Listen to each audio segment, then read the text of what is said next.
Hello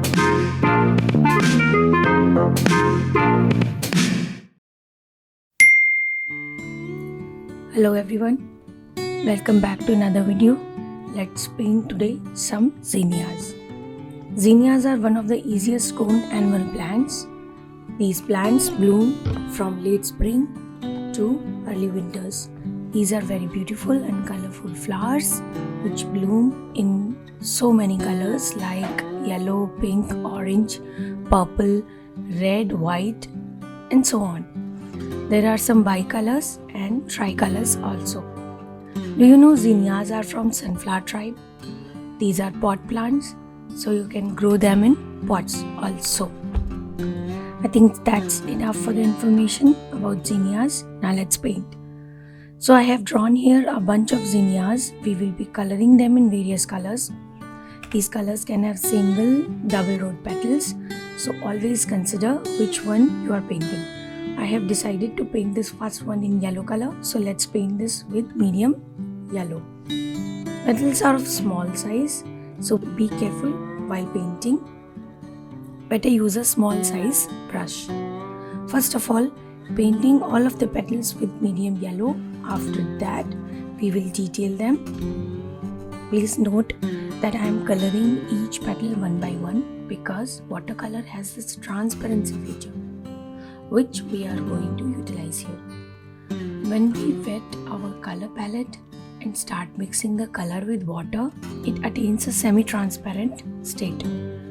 When we start painting with it, some of the areas are painted with a semi-transparent pigment, while some areas are painted with a darker pigment, especially where our brush stops. In the last video, I discussed about brush movement.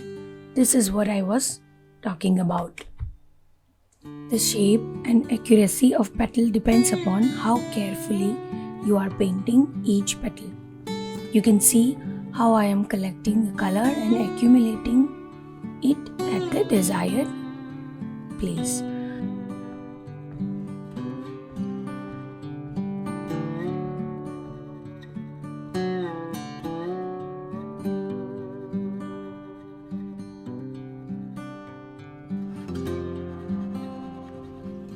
We are done with the first layer. Now start detailing it with one by one mixture of medium yellow and ochre yellow. Have you noticed that petals have already started to appear individually? This is the effect of light and shade created by the watercolor. Carefully identify the darker areas. For instance, a petal below other petals will appear a little darker. Why I suddenly started painting center of the flower? Two reasons. Firstly, I just wanted to get an idea if I am going the right way. Secondly, I wanted the base layer of the flower to dry.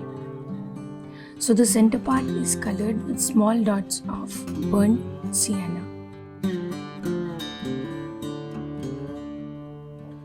So the base layer has dried. Let's start detailing the petals again. Use thin mixture of color. It helps to achieve a darker shade of any color below it.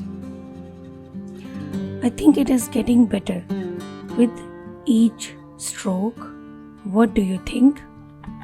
If you have any suggestions or queries regarding this, please comment below. Sometimes taking a different view is good. You can hop around to some other parts of the artwork.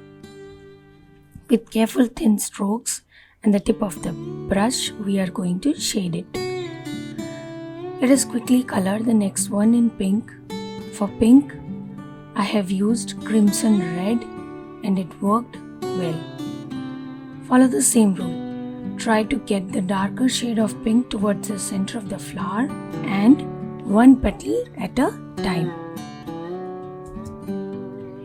You will feel that if you carefully paint individual petal, the flow of color differentiates each petal from one another.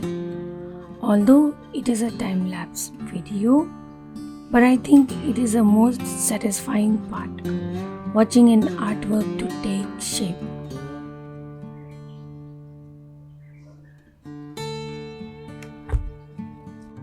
So enjoy.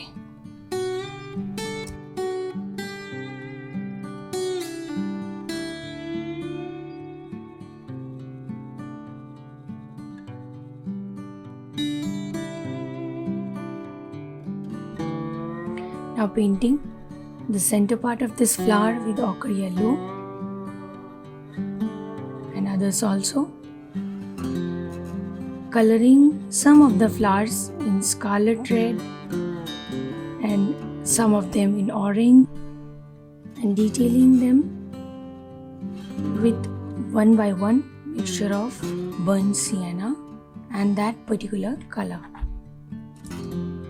Like if you have colored the base of the flower with orange, then detail it with one by one mixture of orange and burnt sienna.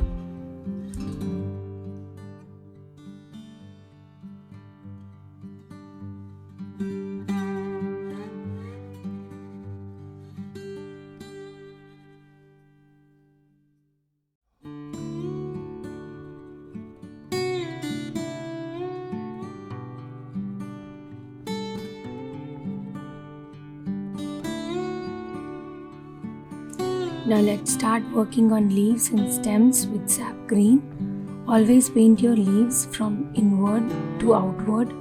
It will give a better coloring result. In watercolors, pigments help you to achieve shades easily.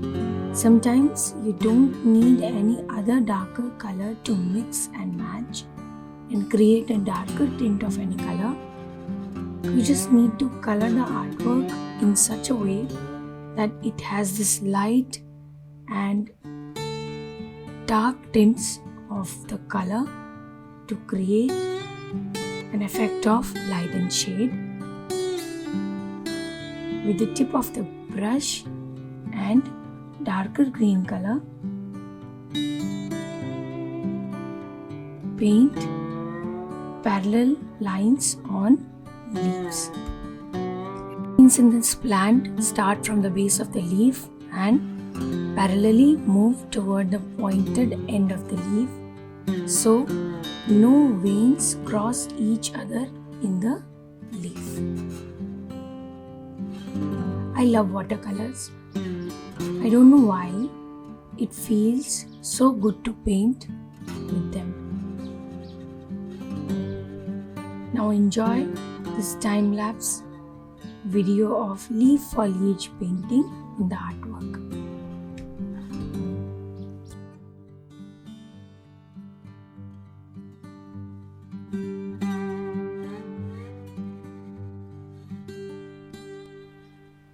I hope you liked this video. If yes, please hit the like button. If you liked, then subscribe to my channel.